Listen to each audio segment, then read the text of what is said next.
కామారెడ్డిలో గత 2 సంవత్సరాలుగా ఇక్కడ జరుగుతున్నటువంటి ప్రశాంత వాతావరణాన్ని ఎమ్మెల్యేగా రాజకీయ మార్పులు రావాలి, కరప్షన్ లేకుండా నడవాలి, పేద ప్రజలకు సర్వీస్ చేయాలి, ఆడంబరాలకు పోకుండా సింప్లిసిటీగా చాలా సింపుల్గా ప్రజలకు అందుబాటులో ఉంటే బాగుంటుందని చెప్పి ఒక్కరినే వెళ్ళడం, ఊర్లోకి వెళ్ళడం, మాట్లాడడం, రావడం, ఎక్కడికి వెళ్ళినా ఒక్కరినే రావడం, ఈ ఫ్లెక్సీ లంగమ్మ కానీ, ఆడంబరాలు కానీ, కాన్వాయిలు కానీ, కరప్షన్లు లేకుండా మార్పులు తీసుకురావాలా, యువతకు భవిష్యత్తు చూపించాలా. రాజకీయం అంటే అది కలెక్షన్ కాదు, కాది అంటే కలెక్షన్ కాదు, అది సర్వీస్ అనేది తెలవాలా. తెలుపుదనానికి చిమ్మము ప్రజలకు సేవ చేయడం అనేది తెలవాలని చెప్పేసి నేను ప్రయత్నం చేస్తూ వస్తుంటే అధికారం ఉంది కదా అనే అహంకారంతో గత 2 సంవత్సరాలుగా ప్రభుత్వ సలహాదారుగా వచ్చిన తర్వాత నుండి ముఖ్యమంత్రి రేవంత్ రెడ్డి గారు ఓటమి చెందిన ఈ ప్రాంతం నుంచి అతనికి ప్రభుత్వ సలహాదారుగా ఇచ్చిన తర్వాత నేనే మొత్తం చేస్తున్నా, ఈ 40 ఏళ్ళు ఏమీ చేయకుండా ఇప్పుడే నేను మొత్తం చేస్తున్నా అన్నంత ఆత్రంతో ఇన్ఛార్జ్ మినిస్టర్లను పెట్టి ఇష్టం ఉన్నట్టు వ్యవహరిస్తూ ఉంటే, క్వాలిటీ లేని వర్క్ చేస్తూ ఉంటే అడ్డుకున్నటువంటి వ్యక్తిని, డబ్బులు ప్రభుత్వం నుంచి అధికారుల ద్వారా నేను రాసిన లెటర్ల ద్వారా వచ్చిన శాంక్షన్స్ని నేను తెప్పించిన అని చెప్పుకుంటూ ఇన్ఛార్జ్ మినిస్టర్ని తీసుకొచ్చుకుంటూ ప్రోటోకాల్ లేదు అని నేను మాట్లాడడం వల్ల అధికారులు వెంట వెళ్ళలేకపోవడం వల్ల ఇన్ఛార్జ్ మినిస్టర్ని పెట్టుకొని రాజకీయం చేస్తున్నటువంటి ఈ షబ్బీర్ అలీ చేస్తూ ఉండని, చూద్దాం ఇంకొక 2 సంవత్సరాలు, ఇంకొక సంవత్సరం వరకు చూద్దాం, ఏమీ ఇబ్బంది లేదు అని చెప్పి ఆలోచిస్తూ కొంచెం ప్రజల పక్షాన చూసాం. కార్యకర్తలు కొట్లాడుకొని ప్రశాంత వాతావరణాన్ని ఇవాళ రాజకీయ రణరంగంగా మార్చడం బాగుండదు, మార్పు కోరుతున్న వ్యక్తిగా ఓర్పు ఉండాలి అనుకొని నేను ఓర్పుతో ఉంటే ఓటమి చెందిన వ్యక్తి ఇక్కడి నుంచి పారిపోయి నిజామాబాద్లో పోటీ చేసి ఓటమి చెంది ఇవాళ మళ్ళీ కామారెడ్డిలో ఉంటూ ఈ రాజకీయం చేస్తున్నటువంటి వ్యక్తి ఆయన. వెంకటరమణారెడ్డి అవినీతిలో కింగ్ అన్నారు. వెంకటరమణారెడ్డికి కౌన్సిలర్ సీట్ ఇచ్చి రాజకీయ రంగప్రవేశం చేసిన అని చెప్తున్నాడు. వెంకటరమణారెడ్డికి జడ్పీటీసీ ఇచ్చి జడ్పీ చైర్మన్ చేసిన అని చెప్తున్నాడు. నువ్వు చేసేది ఏంది నాయన? నువ్వేం చేసేది ఉంది? నువ్వేవాడి అసలు ఇవి చేయనీకి? రాష్ట్రంలో కాంగ్రెస్ పార్టీ అధికారంలో ఉన్నప్పుడు రాష్ట్రంలో ముఖ్యమంత్రిగా ఉన్న రాజశేఖర రెడ్డి గారు అప్పుడు కౌన్సిలర్ ఇస్తే నీవే ఓటమి చెందించినావు, నీవే ఆపోజిషన్లో ఉన్నటువంటి బీజేపీ కౌన్సిలర్ ఇప్పుడు ప్రస్తుతం నీ కాంగ్రెస్లో చేరిన కృష్ణమోహన్కు సపోర్ట్ చేసి నన్ను ఓటమికి గురి చేసినటువంటి వ్యక్తివి నీవు. 2006లో మళ్ళీ రాజశేఖర రెడ్డి గారు జడ్పీటీసీ తాడవాయికి ఇస్తే అక్కడ సొంత బలంతో గెలిచినటువంటి వ్యక్తిని నేను. కాంగ్రెస్కు 2 కాన్స్టిట్యున్సీల్లో 10 జడ్పీటీసీలు ఉంటే 2 వచ్చినాయి, ఒకటి మాచారెడ్డి, అది కూడా అందరినీ కొనుక్కొని యునానిమస్ చేసుకున్నారు అక్కడ వ్యక్తులు. ఇకపోతే నేను ఒక్కడిని తాడవాయి మండలం నుంచి గెలిచిన, మిగతా అన్ని కూడా టీఆర్ఎస్ టీడీపీ గెలిచింది. అలాంటి పరిస్థితిలో జిల్లా పరిషత్ చైర్మన్గా చేయాల్సిన అవసరం వచ్చినప్పుడు రాజశేఖర రెడ్డి గారు 2008లో టీఆర్ఎస్ అలయన్స్ ఉంటే దాన్ని విడగొట్టి మీరు నో కాన్ఫిడెన్స్ నేను చేస్తా, 23 సంవత్సరాల తర్వాత జిల్లా పరిషత్లో జెండా ఎగరేస్తా అని నేను చెప్పడం జరిగింది. చెప్తే రాజశేఖర రెడ్డి గారు భుజం తట్టి వెన్ను తట్టి ముందుకెళ్ళమని చెప్పారు. ఆయనను నేను రాజకీయ గురువని చెప్పిన ఎన్నోసార్లు ఇప్పుడు కూడా చెప్తున్నాను. నీవు గురువెక్కడివి? నీవు నా ఇంటి ముందట మా నాన్న దగ్గరకు వచ్చి నిలబడ్డోడివి. మా ఇంటి ముందట మామిడి చెట్టు కింద 100 సార్లు నిలబడ్డ నువ్వు చేయలు కట్టుకొని. మా నాన్న 68లో కానీ 78లో కానీ పోటీ చేసినప్పుడు నువ్వు గోడల మీద రాతలు రాసినోడివి. నిన్ను భట్టుపోచయ్య గారు ఆయన తీసుకొచ్చి రాజకీయ అరంగేట్రం చేసిండు. నీకే దిక్కులేదు, నువ్వు నన్ను చేయడం. మా తండ్రి 25 సంవత్సరాల సమితి ప్రెసిడెంట్, నాకు నువ్వు రాజకీయ భిక్ష పెట్టుడు అనేది ఎవడన్నా నమ్ముతాడా? అసలు నీకేమన్నా అర్థం ఉందా? నువ్వు ఎక్కడి నుండి వచ్చినావు? నీ బతికేంది? మాచారెడ్డిలో ఉన్న మాచారెడ్డి ప్రజలకు తెలియదా?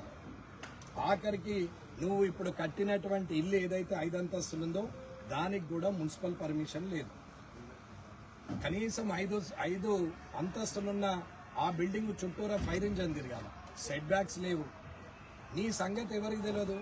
సరే, నీ గురించి మాట్లాడితే ఇంకా 2 ఏళ్ళు మాట్లాడినా సమయం సరిపోదు. సరే, వ్యక్తిగా నీకు 2 సంవత్సరాలుగా వయసులో పెద్దోడిగా నేను గౌరవం ఇస్తూ వచ్చిన పోన్లే. కానీ నీవెంత దూరం ఎగబాకినావంటే రాజకీయ స్వార్థం, అధికారం కోసం ఈ నియోజకవర్గం నా సొంతం, మాకు మా జాగిర్ రాసి ఇచ్చిండు, నేను ఒక రజాకర్ని అన్నట్టు నీవు డ్రామాలు చేస్తూ వచ్చినావు. ముఖ్యమంత్రి రేవంత్ రెడ్డి గారు ఓటమి చెందిన ఈ ప్రాంతంలో నీవు ఆధిపత్యం చేయడానికి ప్రయత్నం చేస్తావు. ఇది ప్రజలు గమనిస్తూనే ఉన్నారు. నీవు చెప్పిన చరిత్ర నీకే చెప్తున్నా. ఇకపోతే నీవు చేయబట్టే నేను కాంగ్రెస్ నుంచి బయటకు వెళ్ళాను. రాజశేఖర రెడ్డి గారు చనిపోయిన తర్వాత నీ వల్ల చాలా ఇబ్బందులు ఎదుర్కొని అందరూ ఇబ్బందుల పాలైంది.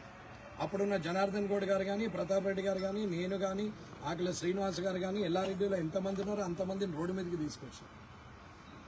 ఇవాళ ఇక్కడ డాక్టర్ వెంకట్ జమున రాథోడ్ గారిని కూడా రోడ్డు మీదకే తీసుకొచ్చారు. ఇక్కడ ఉన్నటువంటి యావత్తు మందిని ఇవాళ తన్నులు తిన్నటువంటి పారిపోయి దాడికి వచ్చినటువంటి మహేందర్ రెడ్డిని కూడా కనీసము ఆ ఊరి సర్పంచ్గా ఆయనంతలా అయింది, కానీ ఆయన ఒక్క పదవి కూడా ఇప్పించలేదు. నువ్వు ఎవరిని కామారెడ్డి కాన్స్టిట్యున్సీని దాటి నిన్ను కాదని రాష్ట్రానికి ఎవరిని పోనివ్వలేవు. ఇటీవల పోయింది ఒక చంద్రశేఖర్ రెడ్డి మాత్రం నిన్ను కాదని పోయింది. అది తప్ప నువ్వెవరిని కూడా రాష్ట్రంలో ప్రధాన పోస్టులో ఉంచే ఆలోచన పార్టీ పోస్టులో కాదు, ప్రభుత్వం పోస్టులో కూడా ఉంచావు. నిజామాబాద్లో 4 కార్పొరేషన్లు వస్తాయి, బాన్స్వాడలో వస్తాయి, కానీ కామారెడ్డిలో రాదు. 30 ఏళ్ళు నీ వెనకాలే తిరిగినా ఇంకా కామారెడ్డిలో కౌన్సిలర్ స్థాయో ఆ కింది స్థాయి ఉండాల్సిందే తప్ప పైకి ఎదగనీయం. ఇలాంటి పరిస్థితుల్లో మళ్ళీ తగదునమ్మా అని చెప్పి మళ్ళీ వచ్చినాం. ఇవాళ నీకు మర్యాదగా గౌరవంగా మర్యాదగా చెప్పి చూసి కాని పక్షంలో నేను మాట్లాడాల్సి వచ్చింది. అసెంబ్లీలో ఉందాగా ఉండాలి. వరల్డ్ క్లాస్ హైదరాబాద్లో 3rd క్లాస్ పాలిటిక్స్ ఉండకూడదు, మంచిగా ఉండాలి అని చెప్పి చెప్పడం జరిగింది. అలాంటి మనిషిని ఇవాళ నేను చిన్న లాస్ట్ అండ్ లీస్ట్ బూత్నే మాట్లాడే పరిస్థితికి వాడు వీడనే పరిస్థితికి తీసుకొచ్చింది నీవు కాదా. ఇవాళ అది అయిపోయిన తర్వాత లేని ఆరోపణలు చేస్తున్నాను. సరే, ఆరోరా కాలేజీలో అయినా, శిశు మందిర్లో అయినా, కామారెడ్డి కాలేజీ భూముల్లో అయినా ఎవరు ఏం చేశారనేది ఇంతకుముందు రంజిత్ మోహన్ గారు చెప్పారు. ఆయన అప్పటి నుంచి వింటున్నటువంటి వ్యక్తి, స్వయంగా ఆయన సంతకాలతోని ఆయన చూసినటువంటి వ్యక్తి. ఇవాళ ఎవరికి చేశారు, 142 ఎకరాలు ఎవరెవరికి చేశారు అనేది డీటెయిల్ చెప్పారు ఆయన.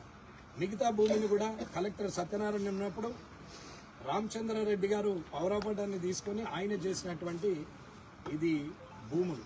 ఈ శిశు మందిరికి కూడా లీజ్ అగ్రిమెంట్ ఇచ్చిరో దాని అమౌంట్ కూడా కాలేజీలో పడుతున్నది, అది అమ్మలేదు. నీకేది దోస్తుంది చిన్నపిల్లలకు చెప్పి తిట్టండి, నోటికి వచ్చినట్టు మాట్లాడరు, వాని దో తిప్పుతాం, వాయిని పాయింట్ తిప్పుతాం, మీరు ఏమో చేస్తాం, పలుగొడతాం అంటే ఇవాళ అర్థమైంది కదా అన్న, ఓన్లీ పలుగుతుంది అన్న. ఇది ముహూర్తం, ఇది ఓన్లీ ముహూర్తం, ట్రైలర్. మీకు సినిమా ముందట ఉన్నది. మీరేమో అనుకుంటున్నారు, మర్యాద ఉంటే మర్యాదగానే ఉంటుంది. మర్యాద తప్పితే ఖాళీ ఒక 100 మంది కూడా లేని పరిస్థితులలో ఇలాంటి పరిస్థితి ఎదుర్కొన్నారు మీరు. ఒకవేళ నేను ఎవరూ రావద్దని మెసేజ్ గ్రామాల్లో పెట్టినా కాబట్టి ఎవరు రాలే. ఒకవేళ నేనే రండి అంటే తక్క నీ మనుషులుంటే లెక్క పెట్టేసుకు ఒక 4000 మంది వస్తారు. నీవు అనుకుంటున్నావు ఊర్లలోకి వస్తే ఈపులు పలగొడతాం, చెప్పులతో కొడతాం, నిన్ను గుద్దుతాం, ప్రత్యక్ష దాడికి దిగుతాం, నిన్ను చంపేస్తామని బెదిరిస్తున్నారు కదా. మీరు బెదిరించినందుకు నేను ఎస్పీ గారికి ఆల్రెడీ లెటర్ ఇచ్చిన. నాకు వీళ్ళందరూ ప్రత్యక్ష దాడికి దిగుతామని బెదిరిస్తున్నారు, రేపు ప్రొద్దున నాకేదైనా జరిగితే మీదే బాధ్యత అని ఎస్పీ గారికి మొన్ననే లెటర్ ఇచ్చిన. నేను అనుమానించినట్టు ఇలా ఆ పనికి పూనుకున్నాను. నేను సందీప్కు ఫోన్ చేసి ఏదైతే నీవు అన్నావో అది ప్రూవ్ చేద్దాం, నీవు రా, ఒకవేళ మా నాన్న తప్పు చేస్తే మా నాన్న ఫోటో తీసుకొని వచ్చి నేనే చెప్పుతో కొడతా, లేదు నేను తప్పు చేస్తే నువ్వే నీ చెప్పుతో నన్ను కొట్టు, లేదు ఇదే తప్పుడు ఆరోపణ చేస్తే ఆరోపణ చేపించినటువంటి వ్యక్తి లేదా నువ్వు ఏ శిక్ష కరువులు నువ్వు అది ఆలోచించుకో, రేపు ఒక్కనివే రా, నేను ఒక్కనే వస్తా, ప్రెస్ ఉంటారని చెప్పిన. ప్రెస్లో కూడా ఆఫీసర్లు దానికి సంబంధించిన కాలేజీ భూములలో ఉన్నటువంటి ఆఫీసులకు సంబంధించిన అధికారులను రమ్మని చెప్పినాం. ఎక్కడెక్కడ ఎన్నెన్ని భూములు ఇచ్చినాము, ఎవరెవరు అధికారులు ఉన్నారో వాళ్ళందరినీ రమ్మని చెప్పినాం, కానీ కార్యకర్తలను రమ్మని చెప్పలేదు. కానీ మీరేం చేశారు? వేలాదిగా తరలి రండి. దేనికి? నేను ఒక్కనే వస్తాను, నువ్వు రా, ప్రూవ్ చేయని చెప్పినాను. వేలాదిగా తరలి వచ్చి ఏం చేస్తారు అంటే మీరు కొట్టాలా, తన్నాలా, చంపాలని డిసైడ్ అయిపోయారు అనమాట. ఎందుకంత ఇబ్బంది మీకు అంటే మీ అరాచకాలను, ఆగడాలను, మీ కరప్షన్ను అడ్డుకుంటున్నాడు అనేది. దీనికి తోడు మీరు కలిసిందే బీఆర్ఎస్తో, మీరిద్దరు ఒకటే. నా చేతిలో ఓడిపోయిన ఇద్దరు పార్టీ అధినేతలకు, ఆ అధినేతల పార్టీలను ఒక్క దగ్గరికి కలిపి ఇవాళ మున్సిపల్ ఫామ్ చేశారు బీఆర్ఎస్ అండ్ కాంగ్రెస్ కలిసి. నేను ఆనాడు కూడా ఉత్సాహంగానే అందరితో నవ్వుతూ మాట్లాడే వచ్చాను. ప్రజలు తీర్పిచ్చింది 16 కాబట్టి 16కే ఉన్నాం, ఎవరిని కలుపుకోలేదే. నీకు అక్కసేంటి? అవినీతి జరగనీయనని చెప్పాను తప్ప వేరే విషయం ఏం లేదు. సరే అయింది, ఆ రోజుతో వచ్చినాక ఊరుకోవచ్చు. నీ మనుషులతో కొట్టిస్తా బిట్టిస్తాను. నేను రేపటి నుంచి గ్రామాల్లోకి వస్తా, ఎవడు అడ్డుకుంటాడో చూస్తా. నేను వస్తా, వచ్చేవాళ్ళు వస్తారు. దమ్మున్నోడు ఎవడైనా అడ్డుకోవచ్చు, ఏం పర్వాలేదు. నేను పేపర్ కోసం చెప్పట్లేదు. ఇవాళ నేను ఏదైతే చెప్పినో ఒక్కరు రమ్మని చెప్పినా నేను ఒక్కరినే వస్తున్నా అన్న. నువ్వు వేలాదిగా తరలి రమ్మన్నా నేను రావడానికే సిద్ధంగా ఉన్నా. కానీ నేను పెట్టింది మెసేజ్ 2:42కు పాత్రికేయులకు పెట్టిన, ఫైనల్ మెసేజ్ 3:12కు పంపించిన. ఇది రికార్డుకు టైంతో సహా చెప్తున్నా. దాని తర్వాత మీరు వేలాదిగా రండి అని మీరు మెసేజ్లు పెట్టారు. అయినా నేను సిద్ధంగానే ఉన్నాం. రాత్రి 8 గంటలకు బాన్స్వాడలో గొడవ స్టార్ట్ అయింది. రాత్రి 8 గంటలకు బాన్స్వాడలో గొడవ మొదలైంది.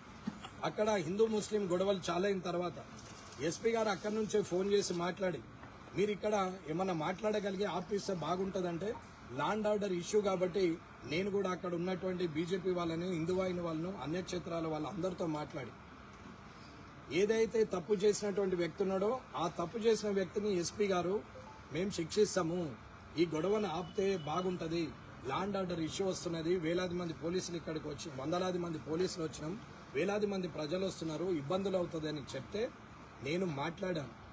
ఇక్కడున్న చైతన్యరెడ్డి గారు, ఇక్కడున్న సిఐ నరహరి గారు, అక్కడ ఉన్నటువంటి ఎస్పీ గారు, అందరూ అక్కడున్న ఏఎస్పీలు అందరూ ఫోన్ చేస్తే సరే అని మాట్లాడినాం. రాత్రి 12:30 వరకు అది మొత్తం సద్దుమనేటట్టు చేశారు.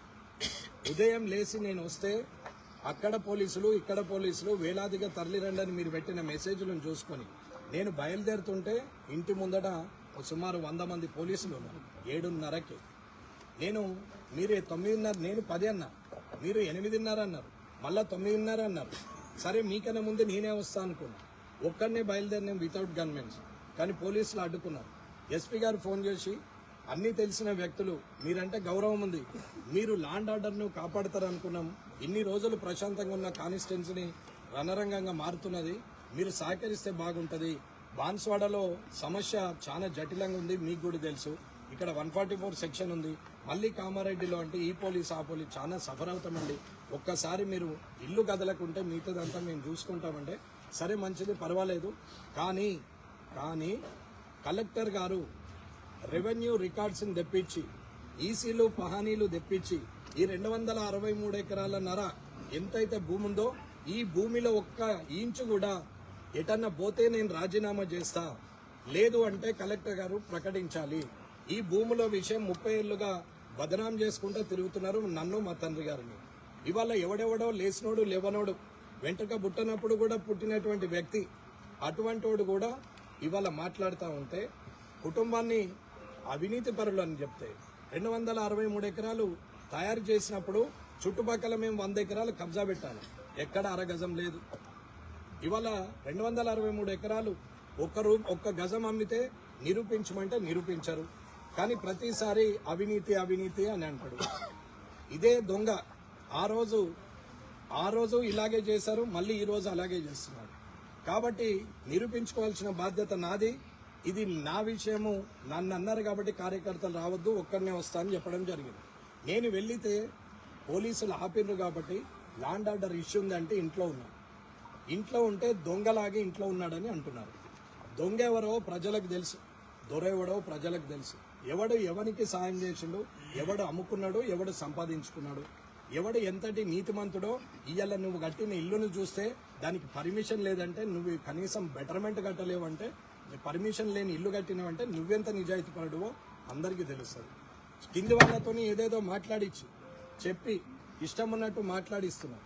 సరే, మాట్లాడిన వాడికి భవిష్యత్తే సమాధానం చెప్తుంది, కానీ నీకు నేనే సమాధానం చెప్తా. నీవు అనుకుంటున్నావు నేను మొన్న ఆరోపించిన నీ కొడుకు రేప్ కేసు నుంచి మొదలు పెడితే నేను ఆరోపించిన ప్రతి ఒక్కటి కూడా నేను సాక్ష్యంతోనే మాట్లాడు. ఊరుకునే ప్రసక్తే లేదు. మీ ఇయ్యంపుడు ఏకైకాన్ని కావచ్చు, మీకు పోలీస్ సపోర్ట్ ఉండొచ్చు, ఇవాళ అధికారంలో కాంగ్రెస్ ఉండొచ్చు, ముఖ్యమంత్రి రేవంత్ రెడ్డి మీకు మద్దతు ఉండొచ్చు. ముఖ్యమంత్రి గారికే చెప్తున్నా, ఇలాంటి దాడులు ప్రత్యక్షంగా చేసి రేపటి నుంచి నా మీద ఈగ వాలినా గీత పడినా అది కాంగ్రెస్ ప్రభుత్వందే, అది ముఖ్యమంత్రిదే బాధ్యత అని చెప్తున్నా. ఇక్కడున్న పోలీసులకు కానీ ఇప్పటి వరకు గౌరవించిన పోలీసులకు కూడా చెప్తున్నా, రేపటి నుంచి నేను ఖచ్చితంగా గ్రామాల్లో తిరుగుతా, నేను పోతా, ఎవడు అడ్డం వస్తాడో నేను కూడా చూస్తా. ఎటువంటిది జరిగినా దాని బాధ్యత ప్రభుత్వమే తీసుకోవాలా. నేనేం భయపడే వ్యక్తిని కాదు. నేనున్నది భారతీయ జనతా పార్టీలో నీతి నిజాయితీగా ఉండి ప్రజల పక్షాన పోరాడే వ్యక్తిని. నా వెనకాల నా పార్టీ అధినేతలు వీళ్ళందరూ ఉన్నారు. మోడీ గారు, అమిత్ షా గారు, వీరందరూ కూడా ఉన్నారు. నిజాయితీతో ఉండే వ్యక్తులము కానీ మేము అవినీతి పరులం కాదు, భయపడే వ్యక్తులు గారు. భారతీయ జనతా పార్టీ కార్యకర్త నీలాగా పెయిడ్ వర్కర్లు కాదు. వాళ్ళు వర్క్ దేశం కోసం, ధర్మం కోసం పనిచేసేవాళ్ళు. అందుకే ఇవాళ నీ కారు బోల్తా పడ్డది. రేపు పొద్దున మీ ప్రభుత్వం కూడా బోల్తా పడుతుందని చెప్తున్నాం. షబ్బీర్ అలీ గారు, మీరు ఏమన్నా అనుకోండి, ఖచ్చితంగా రేపటి నుంచి ఇంకా యుద్ధ వాతావరణం ఇడిచే ప్రసక్తే లేదు. అడుగున ఏ ఇన్ఛార్జ్ మినిస్టర్ వస్తారో ఎవరు వస్తారో రానివ్వండి, ప్రభుత్వానికి కూడా నేను ఛాలెంజ్ చేస్తున్నా. ఇదే నీ ప్రజాపాలన అయితే రేవంత్ రెడ్డి గారు, ఇది నీకు సమాధానమే చెప్పే ఆస్కారం కామారెడ్డి నుంచే మొదలవుతుంది. ఇది మంచి చెడుకు దారి తీస్తుందా, మంచికి దారి తీస్తుందా అనేది నీ పార్టీ భవిష్యత్తే నీకు తెలియజేస్తుంది. కాబట్టి ఖబర్దార్ అని చెప్తున్నాను. నేనేమీ బెదిరించట్లేదు. ముఖ్యమంత్రి గారికి డైరెక్ట్ గా చెప్తున్నాను, ఓటమి చెందిన మీరు వచ్చి కామారెడ్డిలో ఎలాంటి కార్యక్రమం చేసినా నేను ఆహ్వానం పలుకుతా. ఎందుకంటే మీరు ముఖ్యమంత్రిగా ఉన్నారు, ఇక్కడ ఓటమి చెందిన కాబట్టి. ఓటమి చెందిన వ్యక్తి కన్నా మీరు ఇవాళ ముఖ్యమంత్రి స్థానంలో ఉన్నారు కాబట్టి మీకు నేను మర్యాద ఇస్తా. మీరు వస్తే చేస్తా. కానీ 9 సార్లు టికెట్ ఇస్తే 7 సార్లు ఓడిపోయిన వ్యక్తి, ఏడ నిలబెట్టినా గానీ గెలవలేని వ్యక్తి, కనీసము ఇవాళ ఒక 100 కోట్లనే ఈ సంవత్సరంలో సంపాదించినటువంటి అత్యంత నీచంగా, అత్యంత కరప్షన్ చేసే, అతి డబ్బుల లాలుచున్నటువంటి ఆ వ్యక్తిని ఇవాళ కామారెడ్డి మీద మీరు వదులుతా అంటే ఊరుకునే ప్రసక్తే లేదు. నిర్ణయం మీది. మీ నిర్ణయాన్ని బట్టే నా నిర్ణయం ఉంటది. ఇది మీకు నాకే యుద్ధం అనుకుంటున్నా. నడమల పారిపోయిన వ్యక్తితో నాకు యుద్ధం లేదు. కాబట్టి రేవంత్ రెడ్డి గారు, మీరు ఆలోచించుకోండి. ఇంతకుముందే నేను మిమ్మల్ని కలిసి చెప్పిన, సీఎంఆర్ఎఫ్ గురించి మాట్లాడినప్పుడే ఈ వ్యక్తి గురించి మీకు డీటెయిల్డ్ గా చెప్పిన. మీరు మాట్లాడిరు, విన్నరు, ఊరుకున్నారు. తిరిగి నేను సంవత్సరంన్నర ఓపిక పట్టిన, కానీ ఇక ఓపిక పట్టే ప్రసక్తే లేదు. కాబట్టి మీరే ఆలోచించుకొని నిర్ణయం తీసుకోవాలని తెలియజేస్తున్నా. జై హింద్, జై భారత్.